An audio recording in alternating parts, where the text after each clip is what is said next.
ప్రకాశం జిల్లా మండల కేంద్రమైన తుర్లపాడు రైల్వే గేటు వద్ద గల రజక కాలనీ నాయుడుపల్లి కాలనీల్లో 3 నెలలుగా నీళ్లు లేక తీవ్ర ఇబ్బందులు గురవుతున్నామంటూ మహిళలు ఖాళీ బిందెలతో రోడ్డెక్కారు. పలుమార్లు ప్రజాప్రతినిధుల దృష్టికి తీసుకెళ్లినప్పటికీ ఇవాళ రేపు అంటూ కాలయాపన చేస్తున్నారు తప్ప మా సమస్యలు పట్టించుకునే నాదులే లేడంటూ వాపోయారు. తుర్లపాడు మార్కాపురం రహదారిపై నీటి కష్టాలు తొలగించాలంటూ మహిళలు రాస్తారోకో నిర్వహించారు. దీంతో సుమారు గంటన్నర పాటు రహదారిపై వాహనాలు నిలిచిపోయాయి. అధికారులు వచ్చి సమస్య పరిష్కరించేంత వరకు కదలేదు లేదంటూ భీష్మించుకుని రోడ్డుపైనే గంటన్నర పాటు బైఠాయించారు. చివరికి ఇన్ఛార్జ్ ఎంపీడీఓ చంద్రశేఖర్ వారి వద్దకు వచ్చి సాయంత్రంలోగా ట్యాంకర్లు ఏర్పాటు చేస్తానని, రేపు లేదా 2 రోజుల్లో బోరు వేయిస్తానని హామీ ఇవ్వడంతో ధర్నా విరమించారు. నా పేరు సుబ్బులు. మేము తల్లుబారు రైల్వే గేట్ దగ్గర ఉంటున్నాం. మాది నాయుడుపల్లి కాలనీ. మాకు నీళ్లు లేక 3 నెలల నుంచి అల్లాడుతున్న ఏ పెద్ద పెద్ద నాయకుల దగ్గరికి వెళ్ళినా వాళ్ళు అంటున్నారు రేపు వస్తుంది, ఎల్లుండి వస్తుందని చెప్తున్నారు. కానీ 3 నెలల నుంచి మమ్మల్ని అలానే తిప్పుతూ ఉన్నారు.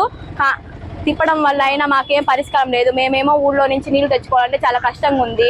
పిల్లల్ని వేసుకొని పోయి తీసుకురావాలంటే కష్టంగా ఉంది. వాళ్ళకి బాత్రూమ్ కడుక్కోవడానికి కూడా నీళ్లు లేకుండా పరిస్థితికి వచ్చింది. మాకు ఏదో ఒక పరిష్కారం చేయాలి.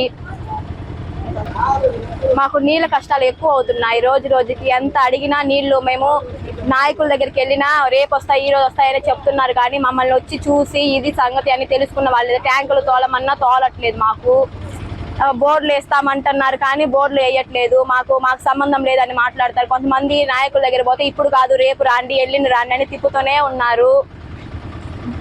వెంటనే నీటి పరిష్కారం చేయాలి. చాలా ఇబ్బంది పడుతున్నాము. ఓట్ల కోసం అయితే వస్తారు కానీ మేమైతే ఈ మధ్య కాలంలో 200 డ్రమ్ముకు 200 చొప్పున నీళ్లు కొనుక్కున్నాము.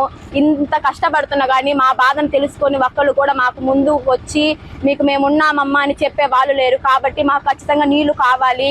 ఈ రోజైనా రేపైనా నీళ్లు వచ్చే మార్గం చెయ్యండి. మాకు నీటి సమీక్ష కానీ చేయకపోతే మేము వచ్చే ఎన్నికలలో మిమ్మల్ని చాలా బుద్ధి చెప్తాము.